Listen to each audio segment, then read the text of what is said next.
Kilo হয়েছে? হ্যাঁ,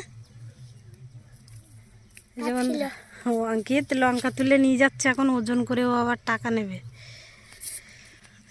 লঙ্কা গাছগুলো সব শুকিয়ে গেছে, লঙ্কা তোলা চলছে। প্রকাশ কিলো হয়েছে? আর তুফান?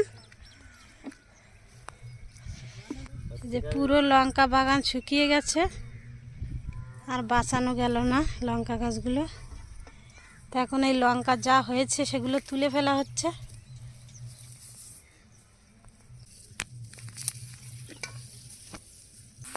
এটা কার বস্তা? তুফান কিন্তু আগে 21 কিলো 22 কিলো তুলেছে, আবার এই যে এতটা হয়েছে। তুফান কিন্তু বড় লোক হয়ে যাচ্ছে আস্তে আস্তে এই লঙ্কা তুলে।